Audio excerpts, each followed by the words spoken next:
มื้อนี้มาแสดงความยินดีนำเจ๊จิรดาเพิ่นเปิดร้านใหม่อยู่บ้านทัดดอกแก้วเมืองอัศพรแขวงสวรรณเขตเด้อนี่อยู่ตลาดนากุดจานเมืองอัศพรนี่สบายดีน้ำตาล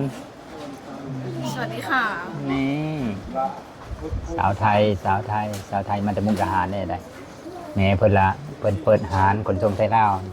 สบายดีเจ๊เจ๊เจ้าของร้านเพิ่นขนส่งไทยลาวกันทับผู้เลอเดี๋ยวขนส่งของมาแต่ไทยบ่อนี่ครับต้องทานเพิ่นนี่เลยนี่มาเอาอยู่นี่เลยเดี๋ยวต่อไปน้องน้ำตาลเรียนปไหนแล้ว ป .6 ค่ะ ป .6 โอ้จะขึ้นม .1 แล้วเรียนที่มุกดาหารบ่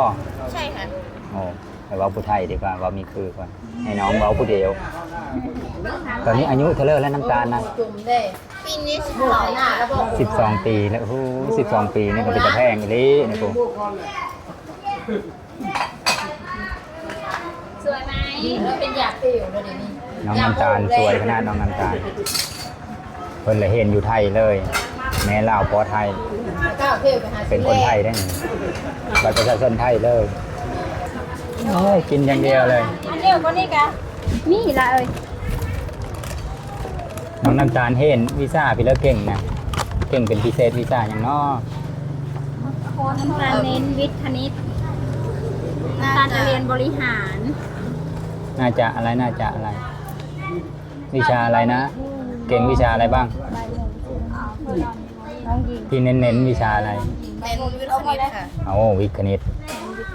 แต่น้ำตกการงาน อ้าวตกการงานนั่นอะไรกันตกการงาน คณิต วิทย์คณิตโอ้คันวิทย์คณิตนี่อันดับหนึ่งเลย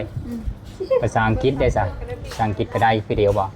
ภาษาอังกฤษนำไปได้แล้วค่ะพูดเด้อเอากับสาวจะสวัสดีเลย กันท่า17 18นี่คือสิงามขนาดเนอก เฮาคือตื่นสายแท้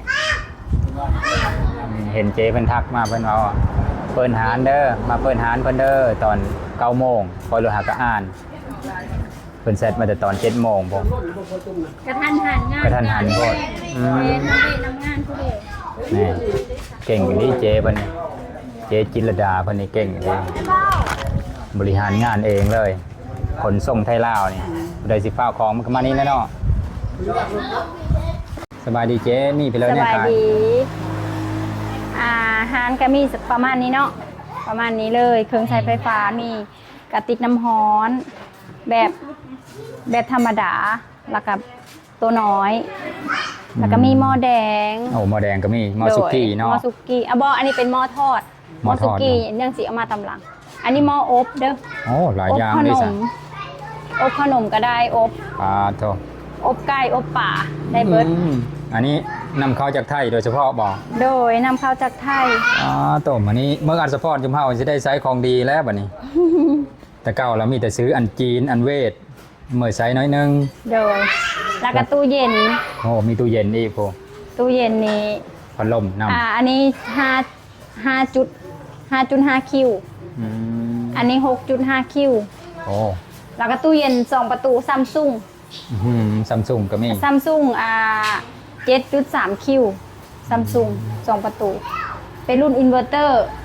ประหยัดไฟ โอ้รุ่นประหยัดไฟ โด อีก ยอากาศเครื่องน่ะสิเอามาประมาณนี้ก่อน อันนี้เริ่มต้นบ่ส โด ตาร์ท ยเริ่มแล้วก็มีตู้ซักผ้าน่ะสิมีของซัมซุงแล้วก็ของไฮเออร์และของ LG โอ้หลายยี่ห้อดิ แล้ว สะ ก็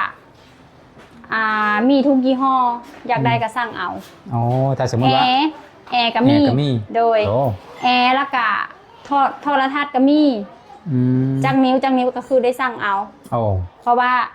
ต้นทางก็คืออยู่ประเทศไทย อืม สั่งถ้าอยากได้ของตามใจลูกค้าก็คือสั่งมื้อหนึงมื้อที่สองได้ โอ้ในนั้นเนาะแต่ถ้า อ่าฮะ สมมติว่ามาหารนี่แต่ว่าของในนี้นะมีมัก มีได้แล้วก็สามารถสั่งได้ แม บอก นสมมติว่ามาหารรักสมมติว่ามาหารนี่อาจจะเห็นน้องหญิงเด้อน้องหญิงเป็นคน อ๋อคนดูแล ประ นี่นะบอก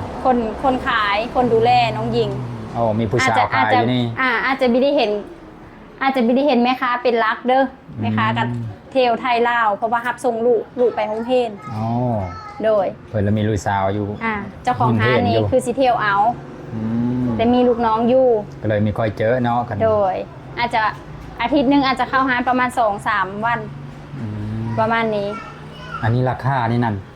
ประมาณเท่าไหร่วะพอบอกราคาได้บ่แต่ละอัน ราคาเนาะอันนี้ซัมซุง14กิโล 4 รา กิโล คานี่ 8,000 บาท อืม 14กิโล 8,000 บาทราคาอันนี้16กิโล 9,000 บาท โอ้ อันนี้ LG ตัวท็อปตัวดี LG นี่10,000 อัพ อื 10,000เต็มบ่มีป่าย โอ้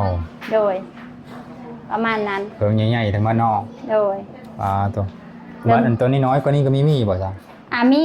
มืออื่น เดี๋ยวแต่สั่งบ่หรือว่ายังเอามา บ่ ได้ มือ เลย อื่นมืออื่นสิเติมตัวน้อยนะ ของไฮเออร์ นี่ 10กิโลกับ10กิโลกับ7กิโลสิลงนี่ ของน้อยเลยสิมาอยู่ตรงนี้ โดย บางคนละครอบครัวเขาน้อยๆเนาะเขาจะซื้อตัวน้อย แมนและเครื่องกันสิประมาณนี้หาประกันสินค้าแตกฮักบูม เปิดกล่องก่อนส่งให้ลูกค้า ๆโอ้ และนอกจาก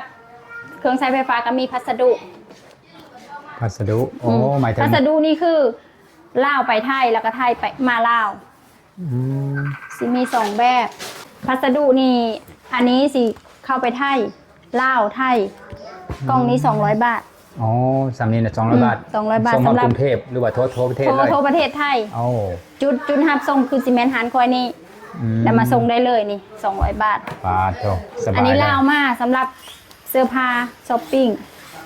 อันนี้คือ50 บาทเด้อ 50 บาทประมาณนี้นะ โดย50 บาท ค่าฝากไปคุณมา ลาวอันนี้ไทยมาลาวนี่50 บาท อืม และกล้องนี้ก็คือ250 250 อืม อันนี้นะคิดตามน้ำหนักบริวาร คิดตามน้ำหนัก คิดตามกอง คิดตามน้ำหนัก เาะน้ำหนัก 1 ถึง 5 โล200 บาท อันนี้มัน7 โล 250 ประมาณนี้ แสดงว่าขันท่าว่าพ่อแม่ขึ้นฮอดลูกอย่าฟ้าแนวอยู่แนวกินไปเฮอลูกอยู่กรุงเทพก็สบายแต่สบาย ได้ห้องเย็นก็ฮับฟ้า อื้อหือ หน่อไม้หนอเตาะเฮ็ดห้องเย็นฮับฟ้าเมด อืม ประมาณนั้น คอยมามีท่านตอนเพิ่น ฟัง เปิด หานน้อยๆในเด้อ เพิ่นเปิดมื้อเช้านี้มามีท่านซ้ำมาเห็นแต่ตอนนี้ละ โดย แล้วก็มีโปรโมชั่นพิเศษอยู่บ่ มีโปรโมชั่นเปิดหานใหม่เด้อ คันท่าว่าผู้เลอฟังจากรับส้มจากผู้ไทยฟังลาวมาซื้อแล้วบอกว่ามาจากคลิปผู้ไทยฟังลาวเด้อได้เบิ่งจากช่อง YouTube ผู้ไทยฟังลาวล่ะสิลดให้จักเปอร์เซ็นต์วะ สิลดให้5% อ๋อจักเดิน 3 เดือนเปิดหานใหม่ โปรโมชั่น โปรโมชั่น3 เดือนเปิดหานใหม่ลดให้ 5% แน่เพิ่นก็มีโปรโมชั่นได้ฟ้าวมาเด้อพ่อแม่พี่น้องเด้อหมด3เดือนนี่แหละราคาเพิ่นปกติแล้วมาริมมาร้อยได้ ไปขายโง่ขายควายซะได้ ตามนี้เด้อพ่อแม่พี่น้องเด้อกันถ้าผู้เลอกันถ้า FC ผู้เลออยากฝากของแต่ไทยมาลาวก็สามารถติดต่อหาเพิ่นได้มาเอาข้อมูลนำเพิ่นได้สามารถติดต่อแน่เด้อเริ่มต้น สำหรับสร้างเครื่องออนไลน์ หรือฝากของไทยลาวเนาะแล้วก็หรือเครื่องใช้ไฟฟ้า ถ้าอันบ่สะดวกมาอาหารก็ติดต่อทาง Facebook ค่อยก็ได้ จิตรดาน้ำตาล เป็นภาษาอังกฤษเด้อ ยังพิมพ์บ่ถืออยู่กะติดต่อหาค่อยก็ได้ค่อยสิส่งให้ ติดต่อหาอาจารย์โหดก็ได้ โอเคติดต่อ โดย ตามผู้ใดฟังลาวก็ได้เด้อ ฝากอาหารน้อยๆในเด้อธุรกิจน้อย เพิ่นก็เริ่มต้น ๆเป็นผู้หญิงที่หาเงินเลี้ยงครอบครัว แน่นอนเพิ่นนี่ก็เก่งถือว่าเก่งนี่คันทำอาหารก็ได้มีเห็นเจเพิ่นนั่นน่ะสิเห็นผู้นี้สบายดีผู้เลอซื้อนะเลอ ซื้อหญิงเด้อ ซื้อหญิงผู้นี้สิเฝ้าหาร ที่เป็นคนขายเครื่องก็หา อ๋อนี่เด้อสิมาเห็นผู้นี้เด้อนี่อบงามๆนะฮักมันน้องหญิงผู้ใดอยากได้หยังก็มาหารเพิ่นได้นี่สิเฮาเบิ่งก่อนว่าหารเพิ่นอยู่ซิเลอนี่หารเพิ่นก็อยู่ใกล้กับตู้ ATM นี่เลยคันมาเมืองอัศพรเห็นตู้ ATM แล้วแนมเห็นเนาะนี่ซื้อปลายหารเพิ่นน่ะติดกับหารขายโทรศัพท์ IC One นี่คันทำมาแต่บ้านเวงเลยสิแยกมากะเลยมามองนี้ก็สิเห็นดอกปลายนี่นะ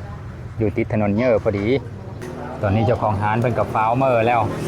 เพิ่นฟ้าวเมอร์รู้เพิ่นหลายมีเฮนสงบ่ายๆอยู่มุกดาหารพุ่นละนี่น้องน้ำตาลมีเฮนก็เลยได้ฟ้าวเมอร์ เอาเป็นว่าคลิปนี้คือสำนี้แล้วพ่อแม่พี่น้องเอ้ยมาโปรโมทอาหารให้เจ๊เพิ่นหน่อยหนึงบางทีมาซื้อหันซื้อนี่บางทีเพิ่นสิลดเธอมาโปรโมทเพิ่นดอกว่าเอาเป็นว่าคลิปหน้าพอได้ไหมเด้อแค่นี้บาย